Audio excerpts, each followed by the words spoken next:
पाकिस्तान का सियासी और आईनी बहरान, कोई भी फरीक लचक दिखाने के लिए तैयार नहीं। क्या मामलात पॉइंट ऑफ नो रिटर्न पर आ गए हैं या सियासी डायलॉग का इम्कान है?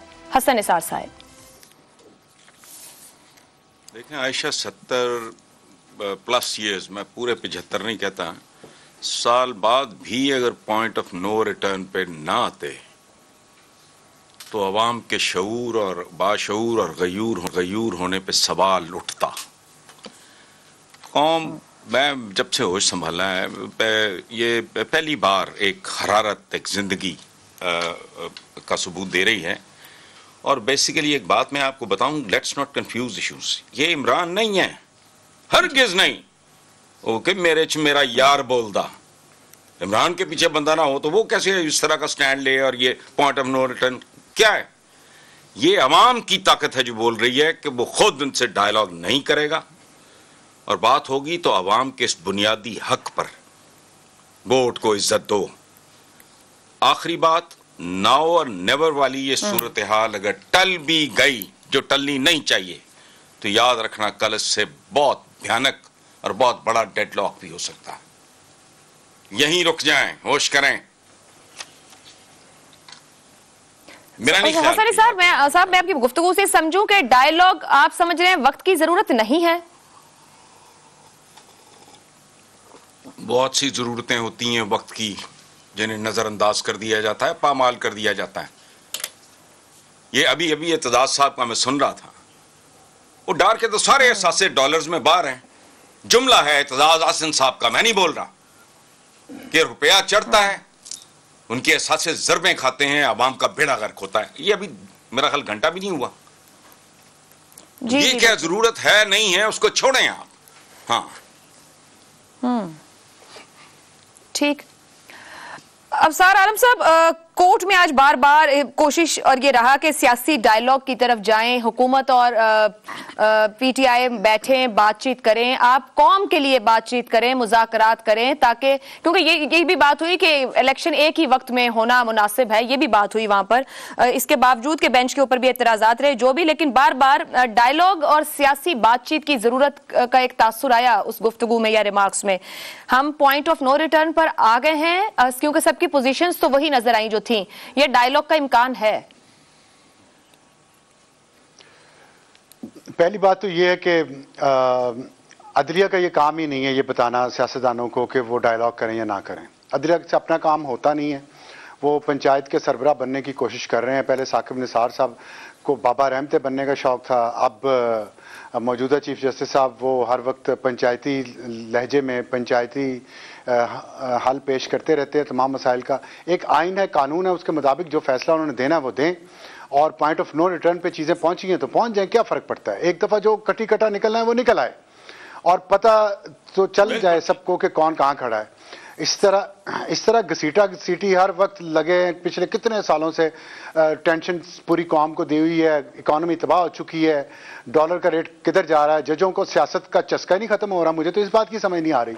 ये रोजाना किसी न किसी सियासी केस को पकड़ के बैठ जाते। आप पिछले कई सालों से उठा के देख लें, ये इतने टीवी चैनल्स पे जो प्रोग्राम्स होते हैं, जो टिकट चलते हैं, किस बात पे हो रहे होते हैं कि आज एक जज ने ये कह दिया, दूसरे जज ने ये कह दिया, उसने उसको बुला के झाड़ा, उसने कहा हम ये कर देंगे, फिर आखिर में आ जाते हैं कि आप डायलॉग कर लें, आप ये कर लें, आप वैसे कर। भाई आइन पड़ा है आपके सामने, कानून आपके सामने पड़ा है, आप पे इतराजात हो रहे हैं। वो तो अफसर साहब कतई कलामी की माजरत, वो तो मौका दे रहे हैं सियासतदानों का मामला पार्लियामान का कि आप अपना मामला खुद से हल कर लें, हमारे दरवाजे पर क्यों आ जाते हैं बार बार? किस बात का?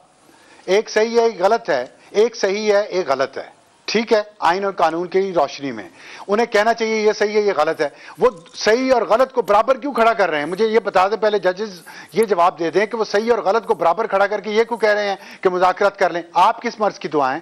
आप मुझे फिर आप बंद कर दें सुप्रीम कोर्ट। हम पंचायतें बना लेते हैं पूरे मुल्क में, हर महल्ले की अपनी पंचायत होगी, सिटी स्टेट्स बना लेते हैं जैसे यूनान किसी वक्त होता था, और अपना अपना जो भी पंचायत फैसला करे। पार्लियामान है ना अफसर साहब, मैं यही तो कह रही हूँ कि पार्लियामान में क्यों नहीं मामलों को हल करते, वहां क्यों नहीं नतीजा खेज मामले हो सकते? जी बिल्कुल, ये बात आपकी बिल्कुल दुरुस्त है। इसका जवाब मेरे पास नहीं है। बदकिस्मती है मेरी कि मेरे पास जवाब नहीं है, क्योंकि मैं पार्लियामेंट को रोजाना देखता हूँ। रोजाना वो खड़े होते हैं, फटाफट खड़े होते हैं और फटाफट बैठ जाते हैं। पता नहीं क्या कर रहे हैं इतने दिनों से, तकरीरें कर रहे हैं, हम ये नहीं करने देंगे, हम वो नहीं करने देंगे। क्या करेंगे भाई? फिर आप बता देना, आपने भी जो पटारी से सांप निकालना है वो निकाल लें, ताकि कौम को पता तो चले कि इधर जाना है या इधर जाना है। कितने दिनों से नई नई टाइयां और नए नए सूट पहन के क्या क्या तकरीरें सुन रहे हैं हम पार्लियामेंट से। रिजल्ट क्या है, आउटपुट क्या है, नतीजा क्या है, ये तो बताएं भाई। इसी तरह जजेस कर रहे हैं, एक तरफ बैठे वो पंचायत अपनी लगा के बैठ जाते हैं छप्पड़ के किनारे, वो खाले के किनारे पंचायत लगा के पार्लियामेंट वाले बैठ जाते हैं, दोनों एक दूसरे की तरफ बाजू उठा उठा के लगे रहते हैं। इस कौम को तो कोई सांस लेने दें भाई। आप लोगों से काम नहीं होता, जाएं घर, पेंशनें एंजॉय करें, जायदादें बनाई हुई हैं, सबने बनाई हैं, सिर्फ सियासतदानों ने बनाई, जजों ने, जर्नलों ने भी बनाई हुई हैं, एंजॉय करें और छोड़ दें हमारी जान। अगर आपसे अपना काम नहीं होता, सबको जाना चाहिए। और मेरा ख्याल है सब चाह रहे हैं कि चलें, अब काफी हो गया है, काफी खिदमत कर ली कौम की। देखें फिर सबको कहें, एक को ना कहें, सब भी जाएं। फिर नहीं काम कर सकते तो घर जाएं, जैसे आप पार्लियामेंट भी घर जाएं, जजेस भी घर जाएं, ठीक है, जर्नल भी जाएं। कोई और यही तो कह रही हूँ कि फिर हालात तो यही बना रहे हैं जब अपना अपना काम नहीं करना। ठीक है, जाहिर है, ठीक है। शहजाद साहब, मैं जी ठीक है शहजाद साहब, कोई वही बात फिर करूंगी कि हम पॉइंट ऑफ नो रिटर्न पर आ गए। पॉइंट ऑफ नो रिटर्न तो वही होता है जहां फिर मेक नहीं होता, ब्रेक होता है, या फिर सियासी डायलॉग, यानी कि कोई मेकिंग की बात हो सकती है, कोई बैकडोरी कोई बात हल हो जाए, कोई बहरान किसी तरफ चला जाए। 3 अप्रैल है, पूरा साल गुजर गया, 1 साल, हम बहरान दर बहरान बढ़ते जा रहे हैं। बड़ा अच्छा आपने सवाल का आपने आगाज किया, वो मुझे याद आ गया आपके आगाज करते के साथ ही कि लाई बेकदरा नाल यारी ते टूट गई तड़क करके। रियलाइज नहीं करते, हम समझ नहीं पाते कि हमारे जो तल्लकात हैं कितने नाजुक होते हैं और इनका खिंचाव कितना परमिटेड है। असल में इस वक्त जो आपने कहा ना, आपका सवाल की बुनियाद बड़ी खूबसूरत है जो आपने सवाल हमें भेजा हुआ है कि ये क्या ये आईनी बहरान है या सियासी बहरान है। ये आईनी बहरान नहीं है, आइन तो बड़ा वाज़ेह है कि 90 दिन के अंदर इलेक्शन होने चाहिए। ये सियासी बहरान है जो कि उस आइन को हमें फॉलो नहीं करने दे रहा। अदालती बहरान को छोड़ दीजिए, अदालती बहरान सेपरेट है, वो अपने तौर पे अपने मामलात को देखें, जैसे भी देखें, कोई गाइड करेगा, खुद सीधे हो जाएंगे या उनको पार्लियामेंट बताएगी कैसे तुम लोगों ने मामलात करने हैं। उन कवानीन के नीचे, आइन के नीचे रहते हुए उनको अपने मामलात को सुलझाना है। लेकिन ये जो सियासत जिस तरीके से गालिब आ गई है, और बुनियाद क्या है कि इलेक्शन नहीं करवाने, अपने अपने मफाद को देखने। असल में आपने कहा ना कि इस वक्त क्या हल क्या होगा, एक ऐसे आदमी की जरूरत है, एक ऐसे लीडर की जरूरत है, एक ऐसे स्टेट्समैन की जरूरत है अपने ऊपर से, अपनी हद से ऊपर उठे और पाकिस्तान का सोचे। पाकिस्तान का नहीं सोच रहे, अपनी पार्टी का सोच रहे हैं, अपने मफादात का सोच रहे हैं। और वो अपना बिल्कुल ठीक बात की, अपना अफसार ने बिल्कुल ठीक बात की कि इस वक्त हम थक गए हैं ये सुन के कि तुम ऐसे। भाई पाकिस्तान के बारे में बात नहीं करते हो, पाकिस्तान के लोगों के बारे में बात नहीं करते हो। आप हमें क्या पागल समझते हैं? आप मलाइन करना चाहते हैं दूसरे आदमी को, दूसरी पार्टी को, वो इतना गंदा है, वो इतना गंदा है, वो इतना गंदा है, वो इतना गंदा है। असल में फॉर द फर्स्ट टाइम हमारे ये जो तमाम निज़ाम है ना, जो हसन साहब ने कहा ना जिस तरीके से, कि बड़ी खूबसूरत तरीके से इस वक्त अपने आप को टेस्ट कर रहा है ये निज़ाम। इसमें कितनी रिजिलियंस है, ये कब तक बच पाएगा, जैसा कितना खिंचाव है इसके अंदर, कितनी स्पेस है। और कभी जो स्पेस ढूंढने की कोशिश करता है ना, उसको ये समझ होनी चाहिए कि मेरी हद कब कहाँ पे आ गई है। वरना क्या होगा, इस वक्त आप देखें फौज खामोश बैठी है, आमतौर पे खामोश नहीं बैठा करती थी, आ जाती थी मैदान में, कहती थी मामला को दुरुस्त करो। वो भी चेक आउट कर रहे हैं कि अच्छा देखते हैं कहां तक जाते हैं। इस वक्त हुकूमत और पार्लियामेंट मिलकर, पार्लियामेंट अगर मुकम्मल होती तो पार्लियामेंट की क्या ताकत सामने आती। पार्लियामेंट और हुकूमत मिलकर टेस्ट कर रहे हैं सिस्टम की स्ट्रेंथ को, अदलिया चेक कर रही है इनकी स्ट्रेंथ।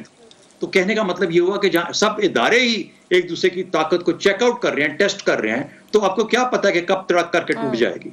तो उससे बचने की जरूरत है। देखिए इसमें मैंने कहा था 2 ही 3 तरीके, उस दिन वो जैगम माइंड करके मेरी बात को, असल में या अवाम कुछ करना चाहिए या करेंगे, अगर नहीं तो फिर फौज को वापस अपने रोल में आना पड़ेगा बदकिस्मती से। वरना सियासतदानों के पास अभी भी मौका है, और जिस तरीके से बार बार चीफ जस्टिस कह रहे हैं कि सियासतदानों बैठ जाओ वरना कल मुझे फैसला करना पड़ जाएगा, और कल जो फैसला होगा उसके बाद एक नया तूफान बरपा होगा।